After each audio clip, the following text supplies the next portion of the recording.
కాపులకి అన్యాయం జరిగిందని, కాపులు నష్టపోయారని, వాళ్ళ అభ్యున్నతి కోసం పాదయాత్ర చేయాలని ముద్రగడ పద్మనాభం గారు పాదయాత్ర పేరుతో అరాచకాలు సృష్టించి ప్రశాంతంగా ఉన్నటువంటి మన ఆంధ్రప్రదేశ్ రాష్ట్రాన్ని అలజడులు సృష్టించాలని, ఆ విధంగా మరి ఆంధ్రప్రదేశ్ రాష్ట్రాన్ని నష్టపరిచే విధంగా ఆయన ఆలోచన ధోరణి ప్రతిపక్షమైనటువంటి జగన్ వర్గీయులతో చేరి మీ అందరికీ తెలిసిన విషయమే.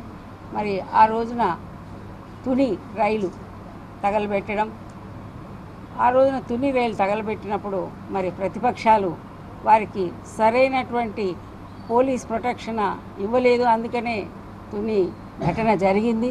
కాబట్టి ప్రభుత్వం అప్రమత్తంగా ఉండాలి, ప్రభుత్వం అన్ని చర్యలు తీసుకోవాలని కూడా ఆ రోజున వారే చెప్పడం జరిగింది. దానిలో భాగంగానే ఈ రోజున మరి ముద్రగడ పద్మనాభం గారు పాదయాత్ర చేయాలని సంకల్పించినప్పుడు మరి ఇప్పుడు పాదయాత్ర చేయాల్సినంత ఏమీ నష్టం జరగలేదు. కాపులకైనా కానీ ఆంధ్రప్రదేశ్ రాష్ట్రంలో అయినా కానీ ఎన్నడూ లేని విధంగా 30 సంవత్సరాల కాలంలో ఏ ముఖ్యమంత్రి కానీ ఏ రాజకీయ నాయకులు కానీ మరి కాపులకి న్యాయం చేసిన దాఖలాలు లేవు.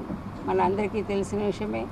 ఈ రోజున ముఖ్యమంత్రి నారా చంద్రబాబు నాయుడు గారు 3 సంవత్సరాల్లో మరి కాపుల అభ్యున్నతి కోసం ఎన్నో కార్యక్రమాలు చేశారు.